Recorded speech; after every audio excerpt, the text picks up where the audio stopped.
নমস্কার। পশ্চিমবঙ্গ সমগ্র শিক্ষা মিশন, বিদ্যালয় শিক্ষা বিভাগ, পশ্চিমবঙ্গ সরকারের উদ্যোগে বাংলা শিক্ষা ক্লাসরুমে সকলকে স্বাগত জানাই।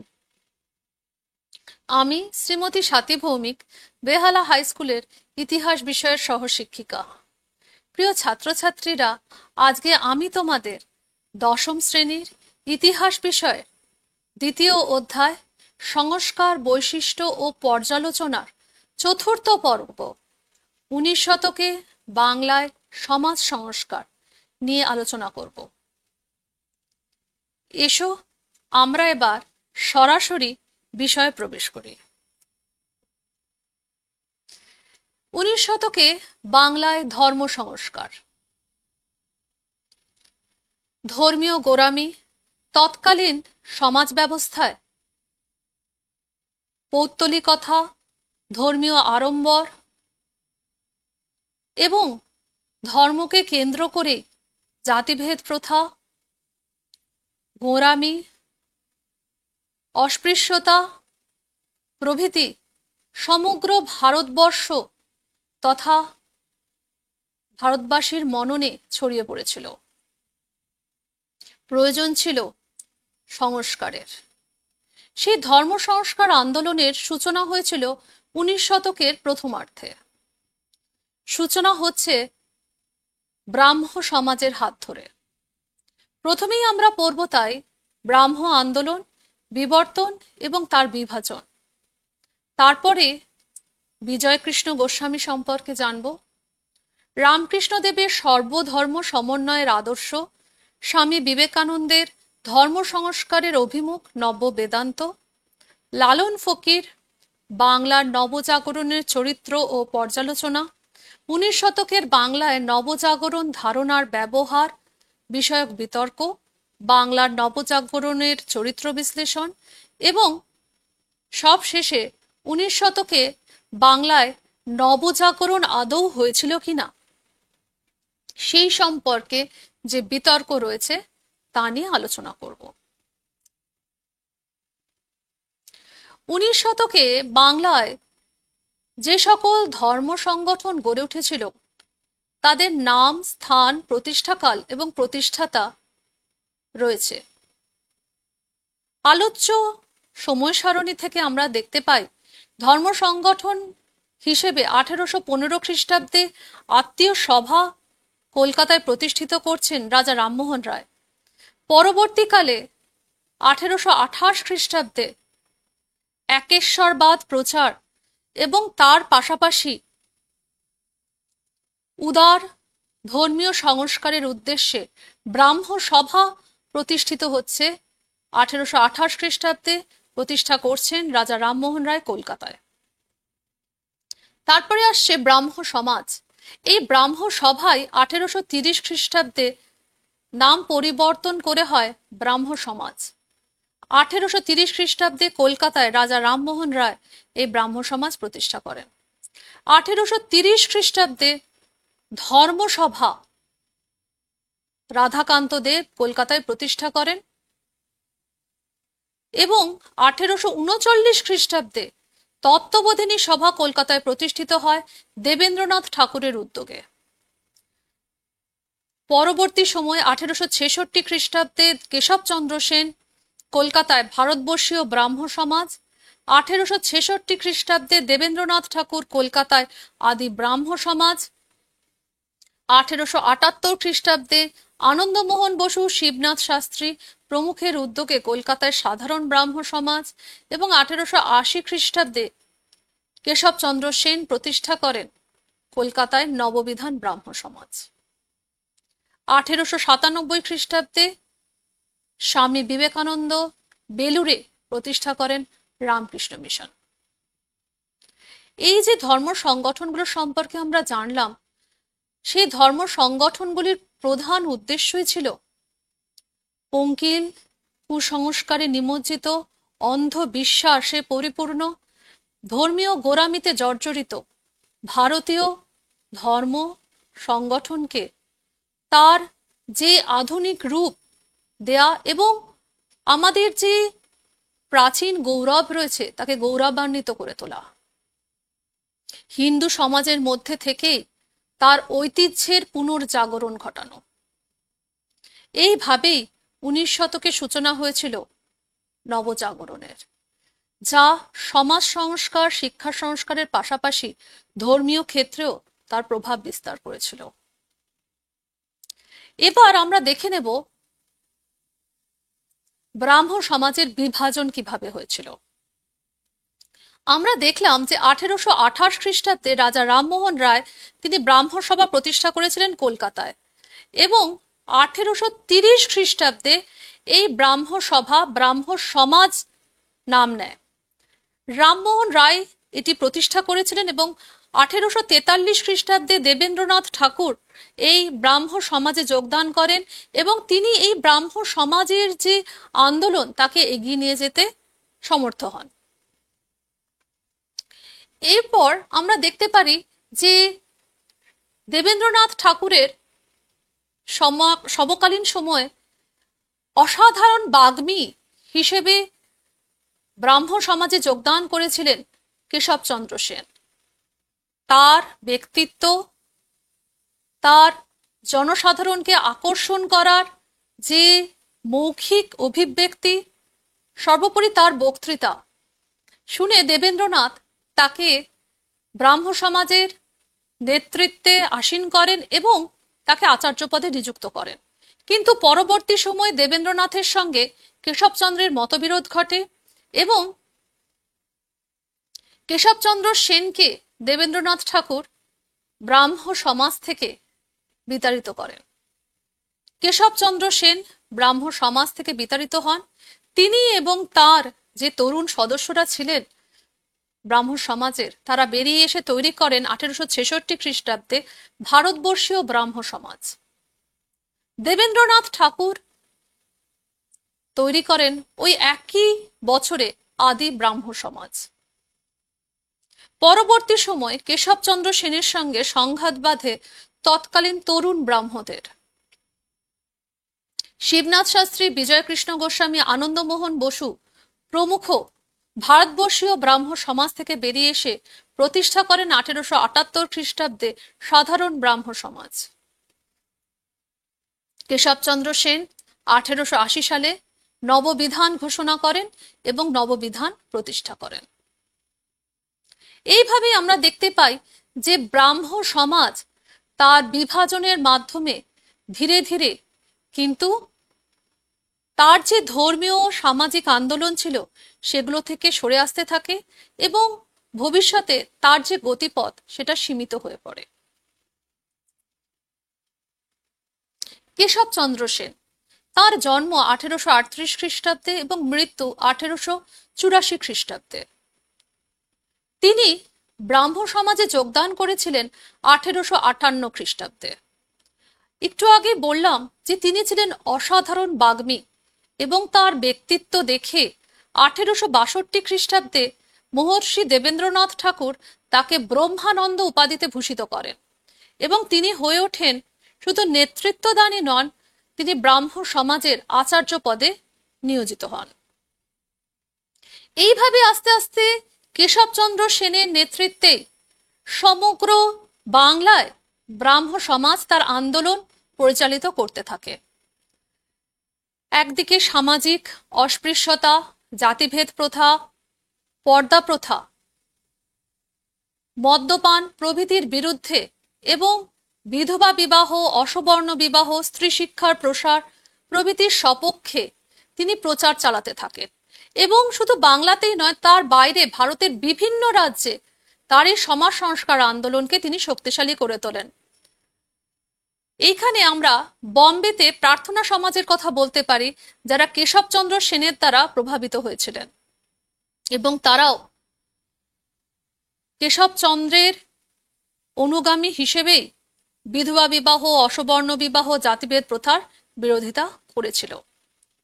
এছাড়াও কেশবচন্দ্র সেন 1870 খ্রিস্টাব্দে শ্রমিক কল্যাণের উদ্দেশ্যে মেহনতি মানুষের জন্য শিক্ষার প্রসার ঘটানোর জন্য তৈরি করলেন নৈশ বিদ্যালয়। যেহেতু তারা সারাদিন পরিশ্রম করে এবং রাতে যাতে তারা পড়াশোনা করতে পারে তার জন্য তিনি কিন্তু এই নৈশ বিদ্যালয় প্রতিষ্ঠা করলেন।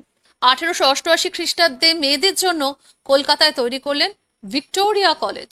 নিজের বাড়িতেই তিনি এই কলেজ প্রতিষ্ঠা করেছিলেন। 1865 খ্রিস্টাব্দে কেশবচন্দ্র সেনের নেতৃত্বে সমগ্র ভারতে মোট 54টি শাখা স্থাপিত হয়েছিল, যার মধ্যে বাংলায় ছিল 50টি শাখা। ঐতিহাসিক রমেশচন্দ্র মজুমদার কেশবচন্দ্র সেন পরিচালিত এই আন্দোলনকে প্রথম সর্বভারতীয় আন্দোলন বলে অভিহিত করেছেন। পৌত্তলিকতার বিরোধিতা, একেশ্বরবাদ, সর্বধর্ম সমন্বয়, মানবতাবাদ, উদারতাবাদ, যুক্তিবাদ, ধর্মীয় আদর্শ ইত্যাদি প্রচারের মাধ্যমে ব্রাহ্ম আন্দোলন তাঁরই সময়ে সমগ্র ভারতে বিস্তার লাভ করেছিল এবং সেগুলো সাফল্যমণ্ডিত হয়েছিল। কিন্তু যে দেবেন্দ্রনাথ তাকে ব্রাহ্ম সমাজের অন্তর্ভুক্ত করেছিলেন, পরবর্তীকালে দেবেন্দ্রনাথের সঙ্গেই কেশবচন্দ্রের মতবিরোধ দেখা দেয়। বিধবা বিবাহ, অসবর্ণ বিবাহ, সমকালীন ব্রাহ্ম আচার্যদের উপবিদ ধারণ, সংস্কৃতের পরিবর্তে বাংলায় মন্ত্রোচ্চারণ প্রভৃতি বিষয়গুলোকে কেন্দ্র করে এই যে মতবিরোধ, এই মতবিরোধের ফল হলো মারাত্মক। ব্রাহ্ম সমাজ দুটি খণ্ডে বিভক্ত হয়ে গেল, বলা যায় দুটি ভাগে বিভক্ত হয়ে গেল। 1866 খ্রিস্টাব্দে কেশবচন্দ্র সেন ভারতবর্ষীয় ব্রাহ্ম সমাজ গড়ে তোলেন এবং দেবেন্দ্রনাথ ঠাকুরের তিনি তৈরি করলেন ওই একই বছরে ভারতবর্ষীয় ব্রাহ্ম সমাজের বিপক্ষে আদি ব্রাহ্ম সমাজ। কেশবচন্দ্র সেনের উদ্যোগে প্রকাশিত যে পত্রপত্রিকাগুলো ছিল তাদের মধ্যে উল্লেখযোগ্য ছিল সুলভ সমাচার 1870 খ্রিস্টাব্দে প্রকাশিত, ভারত শ্রমজীবী 1878 খ্রিস্টাব্দে প্রকাশিত। এই সব পত্রপত্রিকার মাধ্যমে কেশবচন্দ্র শ্রমিকদের বা মেহনতি মানুষদের উপযোগী তাদের সামাজিক আন্দোলনে যোগদান করানোর উদ্দেশ্যে এবং জনমত গঠন করার জন্য এই পত্রিকাগুলোর মাধ্যমে প্রচার শুরু করেছিলেন। শ্রমিক শ্রেণীর অসহায়তা, তাদের মধ্যে শিক্ষার বিস্তার ঘটানো, স্কুল তৈরি করা তাদের জন্য প্রভৃতি কাজে তিনি নিজেকে নিয়োজিত করেছিলেন। 1872 খ্রিস্টাব্দে কেশবচন্দ্রের আন্দোলনের প্রভাবে সরকার 3 আইন পাশ করে। এই 3 আইন ছিল বাল্যবিবাহ ও বহুবিবাহ নিষিদ্ধকরণ এবং অসবর্ণ বিবাহকে স্বীকৃতি দেয়া। কিন্তু ভারতবর্ষীয় ব্রাহ্ম সমাজেও পরবর্তী সময় শুরু হলো অন্তর্বিরোধ। কেশবচন্দ্র সেনের ইংরেজ প্রীতি, অনুতাপ, প্রার্থনা প্রথাকে সমর্থন, দক্ষিণেশ্বরে রামকৃষ্ণের শরণাপন্ন হয়ে অবতারে বিশ্বাস, নেটিভ ম্যারেজ অ্যাক্টের বিধি ভেঙে কুচবিহারের মহারাজার সঙ্গে নিজের নাবালিকা কন্যা সুনীতির বিবাহ প্রভৃতি বিষয়কে কেন্দ্র করে ভারতীয় ব্রাহ্ম সমাজের তরুণ সদস্যদের সঙ্গে মতবিরোধ দেখা দেয়। শিবনাথ শাস্ত্রী, আনন্দমোহন বসুর নেতৃত্বে 1878 খ্রিস্টাব্দে সাধারণ ব্রাহ্ম সমাজ প্রতিষ্ঠিত হয়। 1880 খ্রিস্টাব্দে কেশবচন্দ্র তার সর্বধর্ম সমন্বয়ের আদর্শে প্রতিষ্ঠা করেন নববিধান। প্রথমে ঘোষণা করেন নববিধানের আদর্শ, তারপরে প্রতিষ্ঠান হিসেবে সেটিকে গড়ে তোলেন।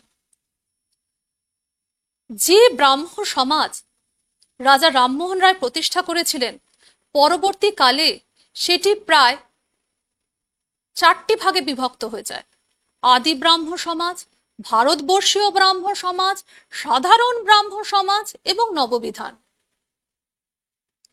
এবং এই যে আন্দোলনগুলি হয়েছিল সেই সময়, সেই আন্দোলনগুলির মধ্যে আমরা দেখতে পাচ্ছি ব্রাহ্ম আন্দোলন কিন্তু সমকালীন সময়ে সারা ভারতবর্ষেই ছড়িয়ে পড়েছিল। তার ভেতরে যে উদারতাবাদ, মানবতাবাদ, বিধবা বিবাহের সমর্থন, অসবর্ণ বিবাহ প্রভৃতি মতবাদ রয়েছে, সাধারণ মানুষকে তা কিন্তু কিছুটা হলেও সচেতন করে তুলেছিল। আমরা দেখতে পাই সেই সময় ভারতবর্ষীয় ব্রাহ্ম সমাজ, সাধারণ ব্রাহ্ম সমাজ এবং নববিধানে সমকালীন কলকাতার মাত্র ৬,৪০০ জনের সদস্য ছিলেন। অর্থাৎ এত ভাগে বিভক্ত হবার ফলেই পরবর্তীকালে ব্রাহ্ম সমাজের জনপ্রিয়তা হ্রাস পেয়েছিল। বিভিন্ন অন্তর্বিরোধ, প্রতিষ্ঠান ভেঙে যাওয়া, নবনির্মিত প্রতিষ্ঠান তৈরি হওয়া, আদর্শের বিরোধ ইত্যাদি কারণেই ব্রাহ্ম সমাজ পরবর্তীকালে যে আন্দোলন পরিচালিত করতে শুরু করেছিল তা ব্যর্থতায় পর্যবেসিত হয়।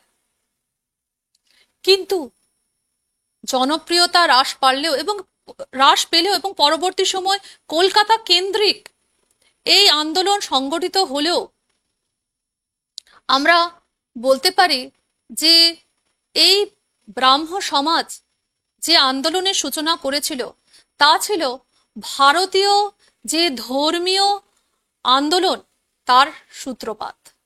এর পরবর্তী সময়ে আমরা দেখতে পাবো ভারতবর্ষে যে আন্দোলনগুলি হচ্ছে তথা বাংলায়, সেই বাংলায় ধর্মীয় আন্দোলনগুলি তারা পৌত্তলিকতার বিরোধিতা করছে, পূজাড়ম্বরের বিরোধিতা করছে, ধর্মীয় গোঁড়ামি তার বিরোধিতা করছে এবং তার পাশাপাশি জাতিভেদ প্রথা, অস্পৃশ্যতা, দেবদাসী প্রথা প্রভৃতিরও তারা বিরোধিতা করে সমকালীন যে ব্রাহ্ম সমাজের যে আন্দোলন তাকে কিন্তু তারই অগ্রগতি ঘটাচ্ছে।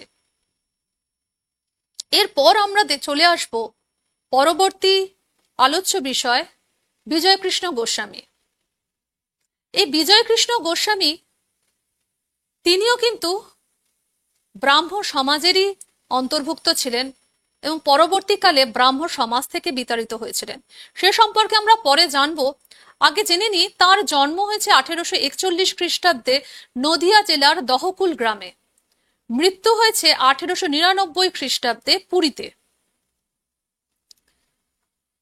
তিনি ছোটবেলাতে নদিয়া জেলার একটি টোলে পড়াশোনা করেছেন।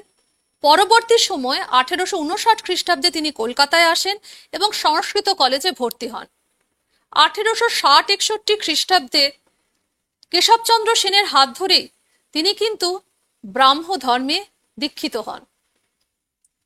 একটা সময় তিনি কলকাতা মেডিকেল কলেজেও চিকিৎসা বিদ্যা নিয়ে পড়াশোনা করেছেন। ভারতে প্রথম ছাত্র আন্দোলন কিন্তু বিজয়কৃষ্ণ গোস্বামীর নেতৃত্বেই হয়েছিল কলকাতায়। কেশবচন্দ্র সেনের সঙ্গে থেকে বিজয়কৃষ্ণ গোস্বামী ধর্ম প্রচারক হয়ে টানা 25 বছর পূর্ববঙ্গের বিভিন্ন জেলায় যশোর, কুমিল্লা, বরিশাল, আসাম, ময়মনসিংহ প্রভৃতি অঞ্চলে ব্রাহ্মধর্ম প্রচার করেন এবং শেষ পর্যন্ত 1878 খ্রিস্টাব্দে কেশবচন্দ্র সেনের সঙ্গে তার মতবিরোধ দেখা দেয়। বিজয়কৃষ্ণকে আচার্য করে গড়ে ওঠে সাধারণ ব্রাহ্ম সমাজ। কিন্তু সাধারণ ব্রাহ্ম সমাজের আচার্য হলেও মাত্র 10 বছর পর বিজয়কৃষ্ণকে রাধাকৃষ্ণের মূর্তি পুজোর অভিযোগে অভিযুক্ত করা হয় এবং তাকে সাধারণ ব্রাহ্ম সমাজ থেকে পদত্যাগ করতে বাধ্য করা হয়। তিনি তার জীবনের শেষ 14 বছর বৈষ্ণব ধর্ম পালন করেছেন, নব বৈষ্ণববাদ প্রচার করেছেন। তার যারা শিষ্য ছিল তাদের মধ্যে অন্যতম ছিলেন বিপিনচন্দ্র পাল, অশ্বিনী কুমার দত্ত, সতীশচন্দ্র মুখার্জি প্রমুখ। তিনি নিজে নারী শিক্ষা, নারীর স্বাধীনতা জন্য সচেষ্ট হওয়া, নারী জাতির উন্নতি, পর্দা প্রথার বিরোধিতা করা, নারী স্বাধীনতার পক্ষে সচেষ্ট ছিলেন। 1899 খ্রিস্টাব্দে পুরীতে তিনি দেহত্যাগ করেন।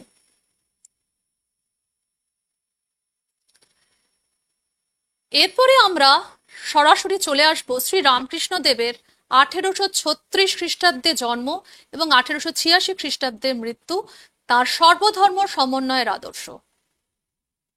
শ্রী রামকৃষ্ণ জন্মগ্রহণ করেছিলেন কামারপুকুরে। তার পূর্ব নাম ছিল গদাধর চট্টোপাধ্যায়।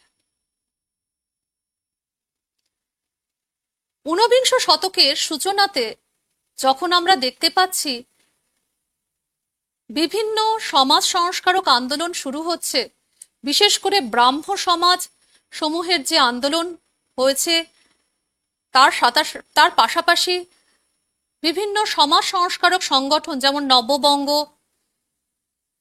আন্দোলন, কেশবচন্দ্র সেনের নেতৃত্বে পরবর্তীকালে নববিধান আন্দোলন ইত্যাদি যখন পরিচালিত হচ্ছে, তখন সমকালীন যারা হিন্দু ধর্মে বিশ্বাস রাখত, সেই হিন্দু ধর্ম তার যে রক্ষণশীলতা ছিল, সেই রক্ষণশীলতার প্রতি অনেকেই বীতশ্রদ্ধ হয়ে পড়েছিল এবং হিন্দু ধর্ম তখন কোনো মতেই তার অগ্রগতি আর ঘটছিল না। সে যেন কোথাও একটা গিয়ে তার দিশা হারিয়ে ফেলেছিল। সেই সময়ে উত্থান ঘটে যুগপুরুষ শ্রী রামকৃষ্ণ দেবের। তিনি সমন্বয়বাদী মতাদর্শ প্রচার করেছিলেন। তিনি বলেছিলেন, যত মত তত পথ, অর্থাৎ তুমি ঈশ্বরকে যে কোনো নামেই ডাকতে পারো। কেউ আল্লাহ বলে ডাকে, কেউ রাম বলে ডাকে, কেউ হরি বলে ডাকতে পারে, কিন্তু ঈশ্বর একই। মত অনেক, পথও অনেক, কিন্তু সব পথে গিয়ে শেষ হয় সেই ঈশ্বরের কাছে। তাই তিনি বললেন সহজ সরল ভাষায়, এবং তার যে উপদেশগুলো ছিল সেগুলো ছিল মূলত উপমা নির্ভর। লোকশিক্ষা, বিভিন্ন ছোট ছোট গল্পের মাধ্যমে তিনি তার উপদেশ দিয়ে গেছেন। এই উপদেশগুলো রয়েছেন মহেন্দ্রগুপ্ত বা শ্রীমর লেখা রামকৃষ্ণ কথামৃততে। তিনি বলেছেন, সকল সাধনার পথই হচ্ছে সৎ এবং সত্য। সে পথ যতই কঠিন হোক না কেন, তা সুন্দর। তিনি বলেছেন, ছাদে ওঠার জন্য অনেক রকম উপায় থাকে। কেউ সিঁড়ি দিয়ে ওঠে, সেই সিঁড়ি কাঠের হতে পারে, সেই সিঁড়ি শুধু কাঠ নয়, বাঁকা সিঁড়ি হতে পারে, সোজা সিঁড়ি হতে পারে, কেউ বা দড়ি বেঁধেও সিঁড়ি দিয়ে উঠতে পারে বা সরাসরি ছাদে চলে যেতে পারে। কিন্তু ছাদে উঠতে গেলে কোনো না কোনো উপায় অবলম্বন করতেই হবে। ওই ছাদ হচ্ছেন ঈশ্বর, আর ওই যে পথ বা সিঁড়ি, তাই হচ্ছে তাকে পাওয়ার জন্য যে মত বা পথের অনুসারী। এছাড়াও তিনি বলছেন, দুটো সিঁড়িতে পা দিয়ে কখনো ওঠা যাবে না। ঈশ্বরের কাছে যেতে হলে যে কোনো একটা পথে অবলম্বন করতে হবে। তার এই ধর্মভাবনা সমকালীন মানুষকে আকৃষ্ট করেছিল। তার এই ধর্মভাবনার পরিপ্রেক্ষিতে আমরা দেখতে পাই সমকালীন সমাজে অস্পৃশ্যতা এবং জাতিভেদ প্রথার যে কঠোরতা ছিল তা কিছুটা হলেও কমেছিল। তিনি কিন্তু গ্রামীণ পাঠশালায় পড়াশোনা করেছেন, সেরকম পাণ্ডিত্য তার ছিল না। সহজ সরল ভাষায় উপদেশ এবং উপমা দিয়েই তিনি তার ধর্ম প্রচার করেছেন। সকল ধর্মের মূল কথা একই, তাই তার প্রচারিত ধর্মকে বলা হয় সর্বধর্ম সমন্বয়। তিনি বলেছেন যে তার শিষ্য হতে গেলে পূজারম্বর করার দরকার নেই। শিবজ্ঞানে জীবসেবার কথা তিনি বলেছেন। সংসারে যারা রয়েছে তারা নিষ্কাম কর্মের মাধ্যমে ঈশ্বরকে পেতে পারে। ঈশ্বরকে পাওয়ার জন্য পূজার্চনা, যজ্ঞ, আড়ম্বর কিছুরই প্রয়োজন নেই। ঈশ্বর রয়েছেন মানুষের মধ্যে, সুতরাং মানুষের সেবা করতে হবে। শ্রী অরবিন্দ তাকে বলেছেন, বাংলার পুনর্জাগরণের ক্ষেত্রে তিনিই ছিলেন অন্যতম প্রবর্তক, যিনি মানুষের মধ্যে ধর্মীয় সচেতনতা জাগ্রত করেছিলেন। তার যে ধর্ম, তার যে প্রচারিত বাণী, তার মতো সহজ সরল এবং গল্পের মাধ্যমে প্রচার করা তার যে কথা, সেই কথাই পরবর্তীকালে সাধারণ মানুষকে আকৃষ্ট করেছিল। ব্রাহ্ম সমাজের অন্যতম কাণ্ডারী কেশবচন্দ্র সেন, তিনি পর্যন্ত দক্ষিণেশ্বরে এসে রামকৃষ্ণের কাছে তাঁর বাণী শোনার জন্য সাগ্রহে অপেক্ষা করতেন। রামকৃষ্ণ তার সর্বধর্ম সমন্বয়ের মাধ্যমে ঈশ্বরের কথা বলেছেন। তিনি বলেছেন, ঈশ্বরকে পাওয়ার জন্য ঈশ্বরের আরাধনা করলেই হবে, তার জন্য বাহ্যিক কোনো উপকরণের প্রয়োজন নেই। এবং আধ্যাত্মিক শান্তির কথা তিনি বলেছেন। আধ্যাত্মিক শান্তি অর্থাৎ ঈশ্বরের উপাসনার জন্য কোনো কঠিন পথের দরকার নেই। ঈশ্বর সকলের মধ্যে রয়েছে, মানব মনে রয়েছে, সে মানব মনের মধ্যেই ঈশ্বরের আরাধনা করতে হবে। বৈষ্ণব ধর্ম, শাক্ত ধর্ম, মুসলিম, খ্রিস্টান, যে যাই হোক না কেন, ঈশ্বর এক। সবাই ঈশ্বরকেই খোঁজার জন্য ধর্মকে আশ্রয় করে। তিনি বলেছেন, আমার ধর্মই শ্রেষ্ঠ এবং বাকিদের ধর্ম আমার ধর্মের সমান নয়। মানুষের মধ্যে এই বিদ্বেষ ভাব যেন কখনোই না আসে। তাই মানবতাবাদ, আধ্যাত্মিক শান্তি তার এই ধর্মভাবনায় প্রভাব ফেলেছে এবং তার ধর্মকে অনুসরণ করে সমকালীন বাংলায় জাতিভেদ প্রথার বিরোধিতা এবং জাতিভেদ প্রথার বিরোধিতার পাশাপাশি আমরা দেখতে পাচ্ছি কিছুটা হলেও অস্পৃশ্যতা দূরীকরণের ক্ষেত্রে রামকৃষ্ণদেবের সর্বধর্ম সমন্বয়ের আদর্শ পরিচালিত হয়েছিল এবং কিছুটা হলেও সমকালীন বাংলায় তা কমে গেছিল। এবার আমরা যার কথা পড়ব, তিনি শ্রী রামকৃষ্ণের সুযোগ্য শিষ্য স্বামী বিবেকানন্দ। 1863 খ্রিস্টাব্দে কলকাতার সিমলায় তার জন্ম এবং 1902 খ্রিস্টাব্দে তিনি দেহত্যাগ করেন। তার ধর্ম সংস্কারের অভিমুখ সম্পর্কে জানব। আমরা জানি আধুনিক বাংলা তথা ভারতের ধর্মীয় ক্ষেত্রে যিনি এক আলোড়ন তৈরি করেছিলেন, তিনি হলেন যুগনায়ক স্বামী বিবেকানন্দ।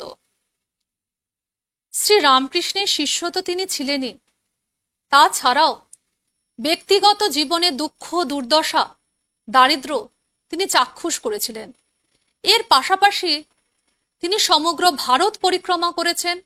ভারতবাসীর দুঃখ দুর্দশাকে তিনি নিজে চোখে পরিলক্ষিত করেছেন এবং পরবর্তীকালে তিনি যে আদর্শ বা বাণী প্রচার করেছেন, তা যেন এইসব ঘটনার পরিপ্রেক্ষিতে তার মনের মধ্যে প্রভাব ফেলেছিল বলেই তিনি বিশ্বাস করতেন বলেই বোধহয় তাকে আজও বাঙালি বা ভারতবাসী মনে রেখেছে একজন আলোড়ন সৃষ্টিকারী মনীষী বা যুগনায়ক হিসেবে। তিনি শ্রী রামকৃষ্ণের অদ্বৈতবাদ, বেদান্তবাদ এবং সমন্বয়বাদের আদর্শকে বিশ্বের দরবারে পৌঁছে দেন। আমরা জানি 1893 খ্রিস্টাব্দে 11 থেকে 27 সেপ্টেম্বর আমেরিকার শিকাগো শহরে একটি বিশ্ব ধর্ম সম্মেলন অনুষ্ঠিত হয়েছিল। সেখানে হিন্দু ধর্মের প্রতিনিধি হিসেবে যোগ দিয়েছিলেন স্বামী বিবেকানন্দ। তিনি ভারতের সনাতন হিন্দু ধর্মের অদ্বৈত বেদান্তের বিশ্বজনীন আদর্শ এবং বিশ্বজনীন মানবপ্রেমের আদর্শ নববেদান্তের আলোকে ব্যাখ্যা করেছিলেন। তিনি সূচনাতেই বলেছিলেন, my sisters and brothers of America.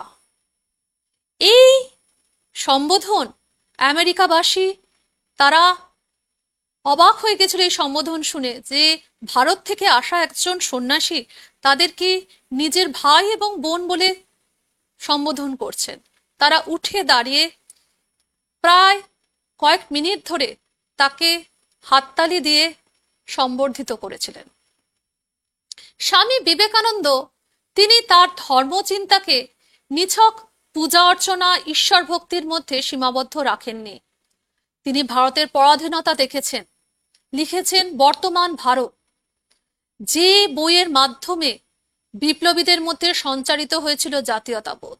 পরাধীন ভারতবর্ষের অশিক্ষা, কুসংস্কার, দারিদ্র্য তাকে ব্যথিত করেছিল। তাই তিনি বলেছেন যে ভারতবাসীর মনের মধ্যেই তো ব্রহ্ম রয়েছে, সে তো নিজেই ব্রহ্ম, সে ব্রহ্মের সাধনা করলেই হবে। তার জন্য মন্দিরে যাবার দরকার নেই, মসজিদে যাবারও দরকার নেই, আর গির্জাতে যাবারও প্রয়োজন নেই। তিনি বলেছেন যুব সমাজকে আত্মশক্তির, আত্মনির্ভরশীলতা এবং আত্মবিশ্বাসের প্রেরণা, যা পরবর্তীকালে ভারতীয়দের মধ্যে নিজের প্রতি আত্মবিশ্বাস জাগাতে সহায়তা করেছিল। তিনি হিন্দু ধর্মাবলম্বী হওয়া সত্ত্বেও আধুনিক জ্ঞান বিজ্ঞানের সাহচর্যে ভারতবাসীকে মাথা উঁচু করে দাঁড়ানোর পরামর্শ দিয়েছিলেন। তিনি বুঝতে পেরেছিলেন যে আধুনিক জ্ঞান বিজ্ঞানের চর্চা না করলে ভারতবাসী কোনো দিনই বিশ্বের দরবারে তাঁর যে ঐতিহ্য তা পৌঁছে দিতে পারবে না। বিবেকানন্দ প্রাচীন যে অদ্বৈত দর্শন ছিলেন শঙ্করাচার্যের, তাকে নিজস্ব ব্যাখ্যা দিয়েছিলেন এবং বলেছিলেন যে মানুষের নিজের ভেতরেই রয়েছে ব্রহ্ম, ব্রহ্মের উপস্থিতি সর্বত্র। সাধারণ মানুষের সেবা করাই হচ্ছে ব্রহ্মের সেবা করা। তিনি আত্মার মুক্তির জন্য সমাধির ওপর গুরুত্ব দিয়েছিলেন। তার এই ব্যাখ্যাই নব বেদান্তবাদ নামে পরিচিত। তিনি বলেছেন শুধু বিশ্বাসে একজন মানুষ চলে না, তার চাই বৌদ্ধিক বিশ্বাস। যতক্ষণ না তার বৌদ্ধিক বিশ্বাস হচ্ছে ততদিন পর্যন্ত কিন্তু তার কখনোই মানুষ হিসেবে সমাজে তার কোনো অস্তিত্ব থাকবে না। তাই তিনি বলছেন শুধু ধর্মে বিশ্বাস করলেই হবে না, ধর্মের তত্ত্ব তাকে ব্যবহারিক ক্ষেত্রে প্রয়োগ করতে হবে। স্বামীজি তার দেশকেই মা রূপে কল্পনা করেছেন এবং তার মুক্তির জন্য ভারতবাসীকে ত্যাগ ও আত্মোৎসর্গের আদর্শে উদ্ভূত হতে বলেন। তিনি বলেছেন, হে ভারত, ভুলিও না তুমি জন্ম হইতেই মায়ের জন্য বলি প্রদত্ত। তাঁর রচিত রাজযোগ, জ্ঞানযোগ, বর্তমান ভারত এবং বিভিন্ন পত্রাবলী সমকালীন বিপ্লবীদের ওপর গভীরভাবে প্রভাব বিস্তার করেছিল। তাই ঐতিহাসিক আর.জি. প্রধান তাকে ভারতীয় জাতীয়তাবাদের জনক এবং বিপ্লবী অরবিন্দ ঘোষ তাকে আমাদের জাতীয় জীবনের গঠনকর্তা বলে অভিহিত করেছে। বিবেকানন্দ তার যে নব্য বেদান্তের আদর্শকে বাস্তবে রূপায়িত করার উদ্দেশ্যে 1897 খ্রিস্টাব্দে প্রতিষ্ঠা করেন রামকৃষ্ণ মিশন। এই মিশনের লক্ষ্যই ছিল বৈদান্তিক আদর্শ প্রচার, ধর্মীয় ঐক্য প্রতিষ্ঠা এবং সেবা। সেবা ধর্মের অন্তর্গত ছিল অন্নদান, স্বাস্থ্যদান, শিক্ষাদান এবং ধর্মদান। দুর্ভিক্ষ পীড়িত, বন্যা পীড়িতদের সাহায্য দানও রামকৃষ্ণ মিশনের অন্যতম উদ্দেশ্য ছিল। রামকৃষ্ণ মিশন স্বামী বিবেকানন্দের যে চিন্তা ভাবনা তাকে আজও সগৌরবে বহন করে নিয়ে চলেছে। স্বামীজি তার গৌরবময় গাথা, তার বাণী পড়ে আজও সাধারণ মানুষ তাদের মধ্যে আত্মবিশ্বাস খুঁজে পায়। এরপর আমরা চলে আসব পরবর্তী পাঠে। লালন ফকির বা লালন সাঁই। তার জন্ম 1774 খ্রিস্টাব্দের 17 অক্টোবর পূর্ববঙ্গের ঝিনাইদহতে এবং মৃত্যু 116 বছর বয়সে 1890 খ্রিস্টাব্দের 17 অক্টোবর। এবং আমরা যে ছবিগুলো দেখতে পাচ্ছি, যে ছবিটি দেখতে পাচ্ছি, সেই ছবিটি কিন্তু প্রখ্যাত শিল্পী নন্দলাল বসুর আঁকা এবং লালন ফকিরের সমকালীন কোনো চিত্র পাওয়া যায় না। রবীন্দ্রনাথ ঠাকুরের দাদা জ্যোতিরিন্দ্রনাথ ঠাকুর একবার তার বজরায় লালন ফকিরকে ডেকে এনেছিলেন, কিন্তু তিনি তখন অত্যন্ত বৃদ্ধ ছিলেন। সেই অবস্থায় তার একটি ছবি এঁকেছিলেন এবং পরবর্তীকালে সেই ছবি দেখেই নন্দলাল বসু সহ বাকি যারা শিল্পী রয়েছেন তারা লালন ফকিরের কাল্পনিক ছবি আঁকেন। লালন ফকির ছিলেন নিরক্ষর এবং গরিব, কিন্তু মানবতাবাদী। সব ধর্মের বন্ধন ছিন্ন করে মানবতাকে তিনি সর্বোচ্চ স্থান দিয়েছিলেন জীবনে। লালন ফকিরের যখন অল্প বয়স, তিনি কিন্তু ছিলেন একজন হিন্দু।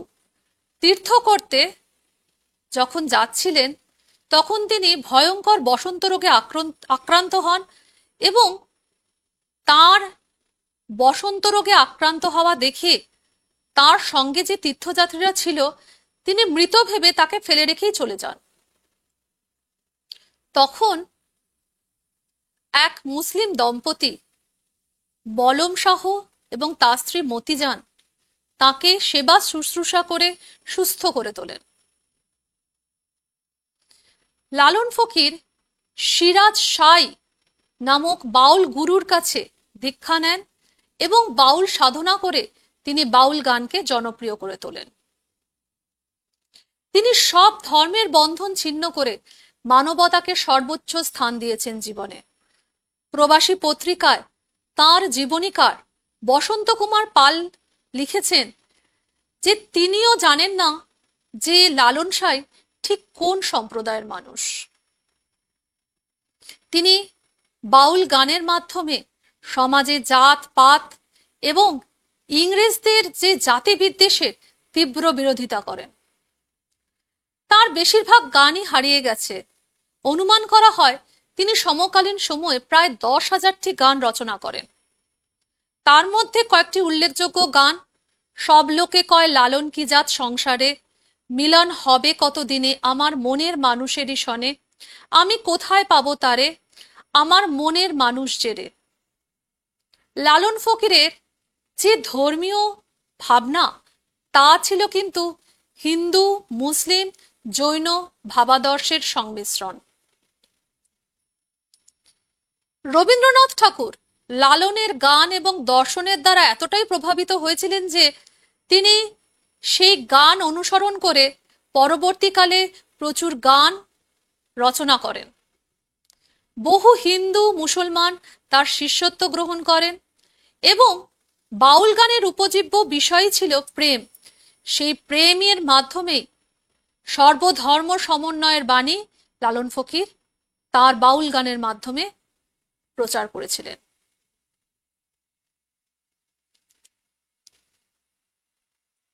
এরপরে আমরা চলে আসব 19 শতকে বাংলায় নবজাগরণের চরিত্র ও তার পর্যালোচনায়। 19 শতকের বাংলায় নবজাগরণের সূচনা হয়েছিল।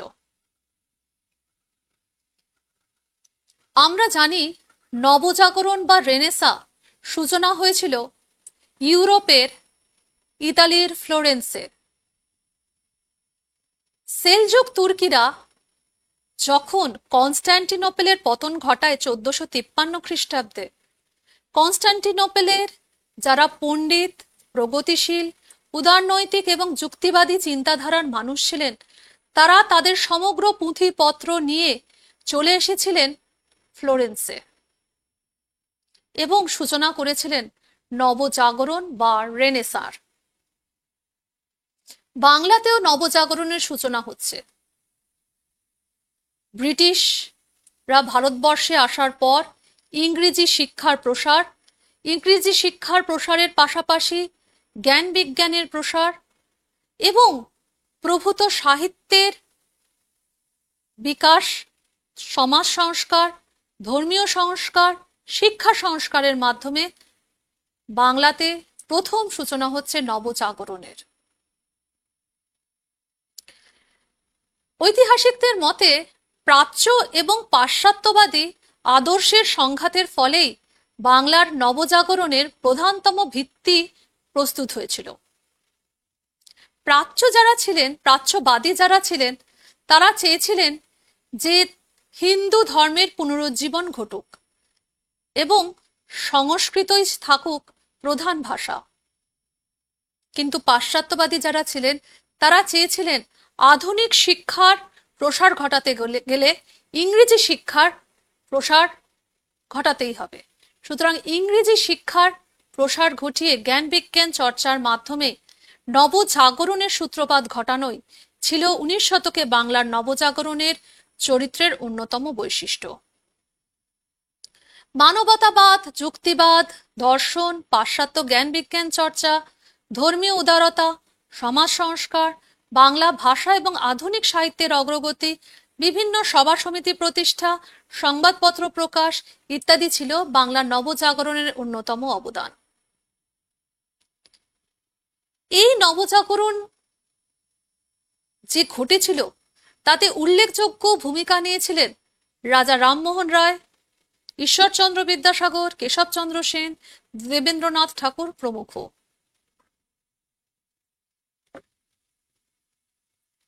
বাংলার নবজাগরণের চরিত্র যদি আমরা বিশ্লেষণ করতে যাই তাহলে দেখব এই নবজাগরণের দুটি প্রধান ধারা ছিল।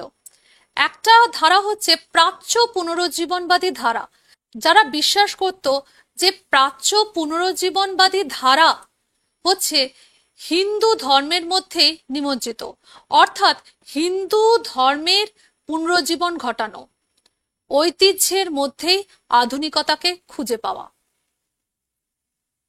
তাদের নেতৃবৃন্দ ছিলেন রাধাকান্ত দেব, মৃত্যুঞ্জয় বিদ্যালঙ্কার, হরিশ্চন্দ্র মুখোপাধ্যায় প্রমুখ। অন্য দিকে আমরা দেখতে পাচ্ছি পাশ্চাত্য যুক্তিবাদী ধারা। এই পাশ্চাত্য যুক্তিবাদী ধারা অনুসারী ছিলেন নব্যবঙ্গ গোষ্ঠী।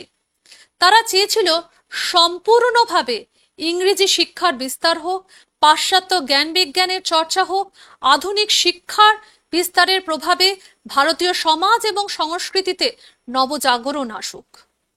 তারা সম্পূর্ণ রূপেই হিন্দু ধর্মের যে কুসংস্কার, ধর্মীয় গোঁড়ামি, তার বিরোধিতা করেছিল এবং তারা মনে করত যে অতীতে কিছু নেই, আধুনিকতার প্রসার ঘটাতে গেলে প্রয়োজন আধুনিক শিক্ষার, যার জন্য ইংরেজি শিক্ষার প্রতি তারা গুরুত্ব আরোপ করেছিলেন।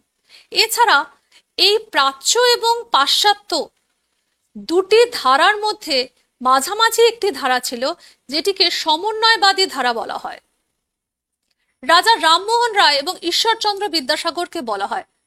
রাজা রামমোহন রায়কে অনেকে বলেছেন সংযত সংস্কারক, কারণ তিনি প্রাচ্য পুনরুজ্জীবনবাদী ধারাকেও যেমন সমর্থন করেছেন, তেমনি পাশ্চাত্য যুক্তিবাদী ধারারও তিনি সমর্থক ছিলেন।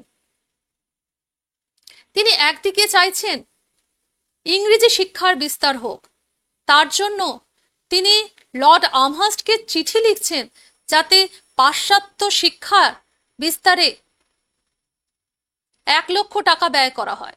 আবার অন্যদিকে তিনি হিন্দু সমাজের মধ্যে থেকেই প্রতিষ্ঠানের বিরোধিতা করছেন। এবং ঈশ্বরচন্দ্র বিদ্যাসাগরকে অমলেশ ত্রিপাঠী বলেছেন ট্র্যাডিশনাল মডার্নাইজার। ঈশ্বরচন্দ্র বিদ্যাসাগর একধারে তিনি যেমন সংস্কৃত কলেজের অধ্যাপক ছিলেন, তেমনি অন্যদিকে আমরা দেখতে পাচ্ছি যে সংস্কৃত কলেজের দ্বার তিনি কিন্তু শুধুমাত্র ব্রাহ্মণদের জন্য নয়, সবার জন্য খুলে দিয়েছিলেন। সেখানে পাশ্চাত্য শিক্ষার প্রবেশ ঘটিয়েছিলেন। তাই তাদের এই যে আন্দোলনের যে ধারা, সেটিকে সমন্বয়বাদী ধারা বলে বর্তমান ঐতিহাসিকরা মনে করেন।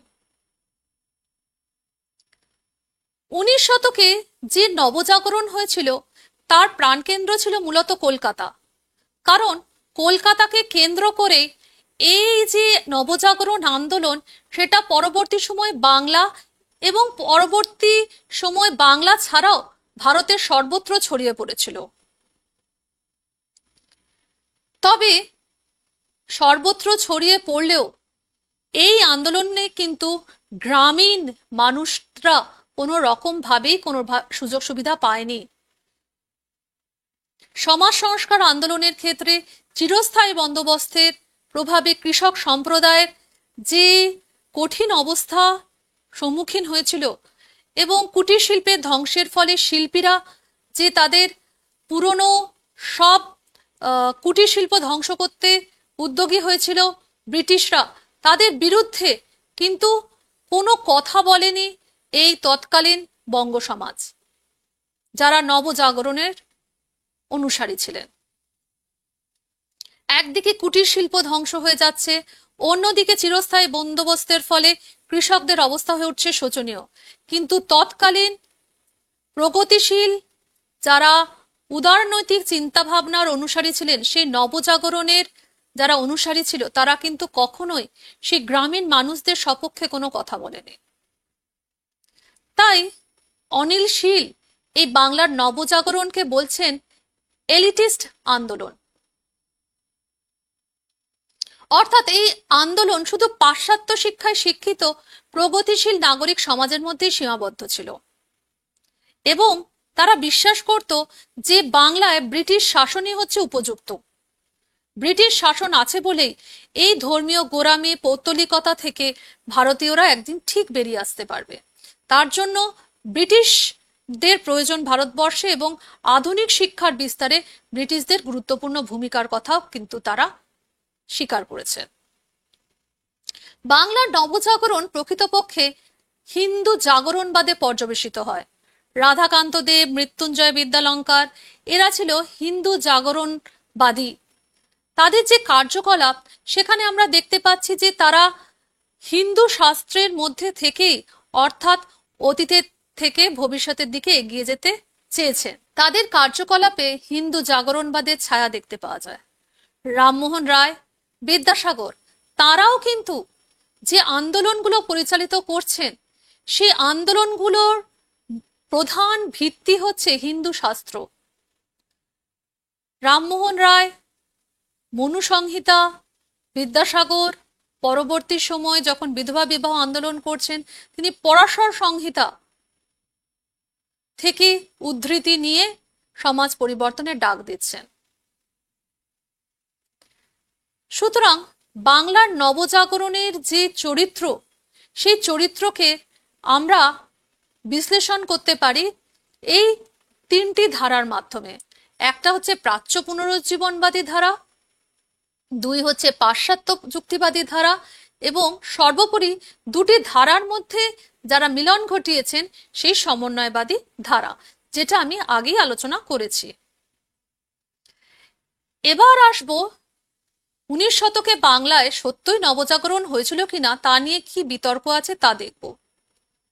ইতালির নবজাগরণের সঙ্গে বাংলার নবজাগরণের তুলনা করলে দেখা যায় যুক্তিবাদ, স্বাধীন চিন্তা এবং মানবতাবাদ হলো নবজাগরণের বৈশিষ্ট্য, যেটা ইতালিতেও দেখা গিয়েছিল এবং বাংলাতেও হয়েছিল। এবং নবজাগরণের অন্যতম একটি দিক ছিল ঐতিহ্যের পুনর্জন্ম, অর্থাৎ ঐতিহ্যের পুনর্জন্মের মাধ্যমে তা ভবিষ্যতের দিকে এগিয়ে যাবে। এটি ছিল একটি নবজাগরণের অন্যতম বৈশিষ্ট্য। এবং এর বিপক্ষে আমরা দেখতে পাচ্ছি যে বাংলার নবজাগরণের যেখানে বৈশিষ্ট্য হলো গ্রিক লাতিনের বদলে সংস্কৃত ঐতিহ্যের পুনরুজ্জীবন। যেখানে ইতালিতে তারা গ্রিক এবং লাতিনের দিকে আকৃষ্ট হয়েছিল এবং রেনেসাঁর সূচনা করেছিল, সেখানে দেখা যাচ্ছে বাংলার নবজাগরণের অভিমুখ ছিল সংস্কৃত ঐতিহ্যের দিকে। সেই সংস্কৃত ঐতিহ্যের পুনরুজ্জীবন যাতে পুনরায় ঘটে, সেদিকেই কিন্তু বাংলার নবজাগরণ তার চরিত্র নিয়ে উপস্থিত ছিল বলে মনে করা হয়। বাংলার নবজাগরণের প্রাণকেন্দ্র ছিল কলকাতা। ইতালির ফ্লোরেন্সের মতো শিল্পের শহর ছিল না, কলকাতা ছিল বাণিজ্যের শহর। যার জন্য কলকাতায় যে নবজাগরণ ঘটল তা শুধুমাত্র কলকাতার মধ্যেই সীমাবদ্ধ রইল, তা কিন্তু কলকাতার বাইরে গ্রামে গঞ্জে ছড়িয়ে পড়েনি। বাংলার নবজাগরণে বুর্জোয়া শ্রেণীর কোনো কৃতিত্ব ছিল না।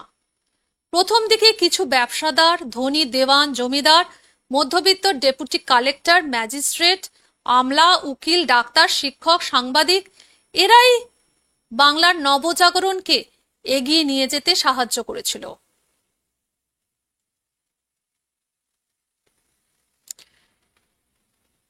উনিশ শতকে বাংলার নবজাগরণকে কি সত্যি নবজাগরণ বলা যায়?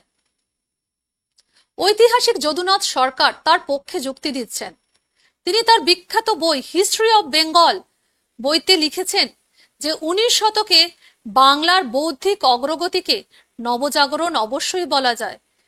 তিনি বলেছেন যে কনস্ট্যান্টিনোপলের পতনের পর ইউরোপে যে নবজাগরণ হয়েছিল তার সঙ্গে তুলনা করলে 19 শতকে বাংলার নবজাগরণ ছিল তার থেকে অনেক ব্যাপক এবং বিস্তৃত এবং বৈপ্লবিক। এছাড়া আমরা দেখতে পাচ্ছি যে যদুনাথ সরকার তার বইতে লিখেছেন যে ব্রিটিশরা ভারতবর্ষে সব থেকে ভালো যে কাজটা করেছেন সেই কাজটি হচ্ছে তারা 19 শতকে বাংলার নবজাগরণে সহায়তা করেছে। এর বিপক্ষে যুক্তিগুলো আমরা একটু দেখে নিই। ঐতিহাসিক বিনয় ঘোষ তার লেখা গ্রন্থে নবজাগৃতি বইটির নাম বলেছেন যে 19 শতকে নবজাগরণের ফলে সাধারণ মানুষ উপকৃত হয়নি, এটি একটি ঐতিহাসিক প্রবঞ্চনা ছিল। অনিল শীলের কথা আগেই বলেছি, তিনি এই নবজাগরণকে এলিটিস্ট আন্দোলন বলেছেন, কারণ সমাজের উচ্চ শ্রেণীর মানুষরাই এই আন্দোলনের নেতৃত্ব দিয়েছিল। গবেষক সুপ্রকাশ রায় তিনি বলছেন এই আন্দোলন ছিল জমিদার এবং মধ্যস্বত্বভোগীদের আত্মসংহতি এবং সমাজে আত্মপ্রতিষ্ঠার আন্দোলন। কৃষক বা রায়তদের কোনো উন্নতি হয়নি।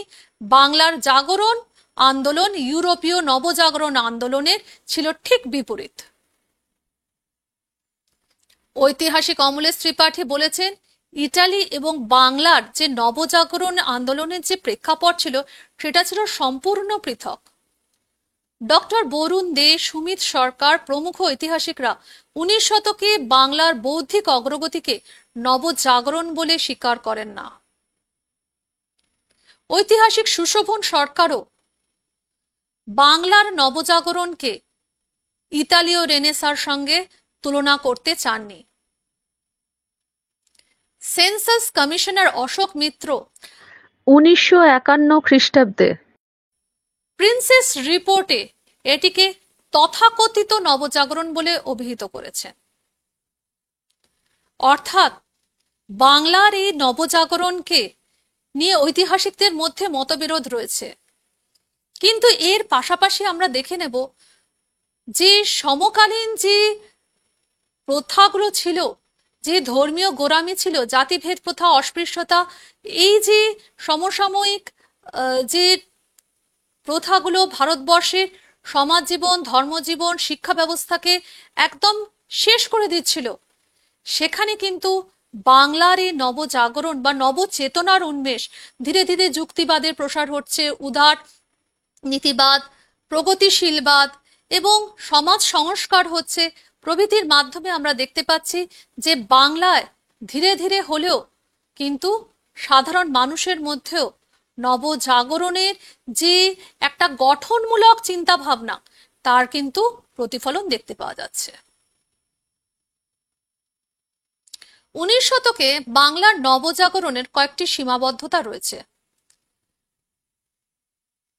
বাংলায় যে শিল্প, সাহিত্য, সংস্কৃতি, ধর্ম প্রভৃতি ক্ষেত্রে যে বিকাশ হয়েছিল নবজাগরণের ফলে, তার সঙ্গে ইতালির নবজাগরণের কোনো রকমই তুলনা করা যায় না।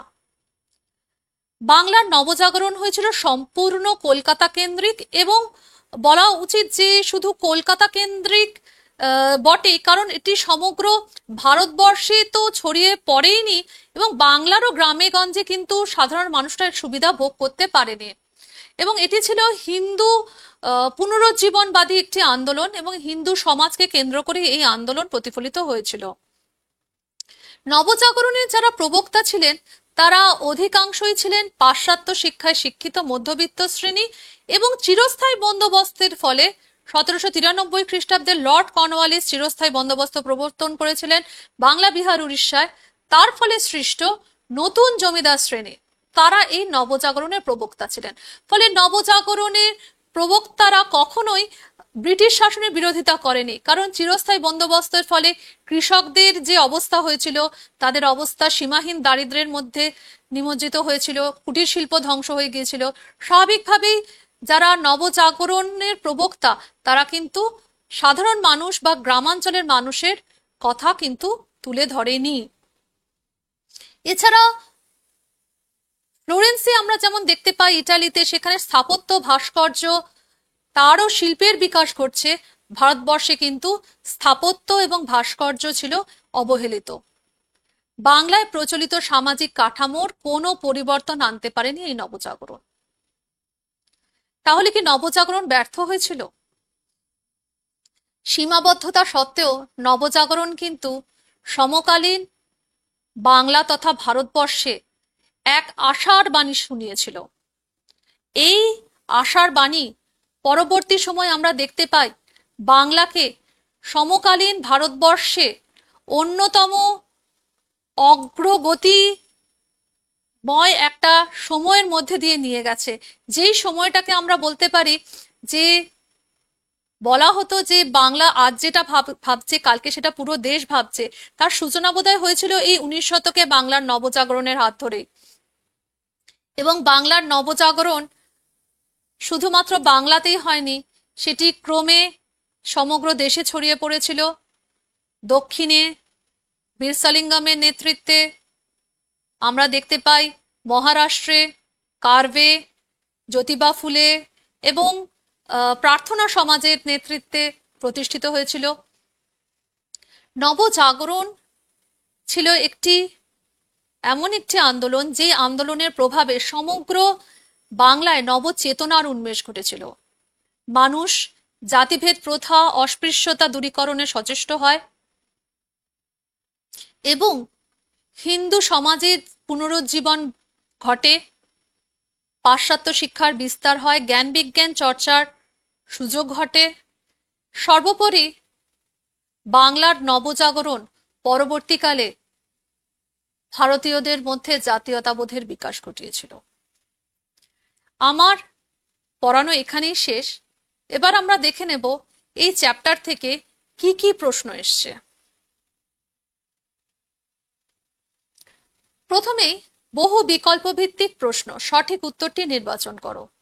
বাংলার নবজাগরণের প্রাণকেন্দ্র ছিল ক ঢাকা, খ চন্দননগর, গ চুঁচুড়া এবং ঘ কলকাতা। 2 নম্বরে আছে ম্যান মেকিং রিলিজিয়ন কথাটি কে বলেছিলেন? কেশবচন্দ্র সেন, স্বামী বিবেকানন্দ, রামমোহন রায়, দেবেন্দ্রনাথ ঠাকুর। অতি সংক্ষিপ্ত প্রশ্নাবলী, একটি বাক্যে উত্তর দাও। রামকৃষ্ণ মিশন কবে প্রতিষ্ঠিত হয়? দ্বিতীয় প্রশ্ন, কে কাকে ব্রহ্মানন্দ উপাধি দিয়েছিলেন? তৃতীয় প্রশ্ন, সাধারণ ব্রাহ্ম সমাজ কারা প্রতিষ্ঠা করেছিলেন? ক স্তম্ভের সাথে খ স্তম্ভ মেলাও। ক স্তম্ভে রয়েছে 1 1830 খ্রিস্টাব্দ, 2 1866 খ্রিস্টাব্দ, 3 1872 খ্রিস্টাব্দ, 4 1880 খ্রিস্টাব্দ। ক্ষয় রয়েছে এ 3 আইন প্রবর্তন, বি ব্রাহ্ম সমাজ প্রতিষ্ঠা, সি নববিধান প্রতিষ্ঠা, ডি ভারতবর্ষীয় ব্রাহ্ম সমাজ প্রতিষ্ঠা। সংক্ষিপ্ত প্রশ্নাবলী, 2-3টি বাক্যে উত্তর দাও। 1 বাংলার নবজাগরণের সীমাবদ্ধতা কি ছিল? 2 নব্য বেদান্ত কি? এবং 3 নববিধান কি? বিশ্লেষণধর্মী প্রশ্নাবলী, 7-8টি বাক্যে উত্তর দাও। 1 ধর্ম এবং সমাজ সংস্কার আন্দোলনে বিজয়কৃষ্ণ গোস্বামীর অবদান কি? 2 টিকা লেখো লালন ফকির। ব্যাখ্যামূলক প্রশ্নাবলী, 15-16টি বাক্যে উত্তর দাও। 1 নবজাগরণ বলতে কি বোঝো? বাংলায় নবজাগরণের চরিত্র আলোচনা করো।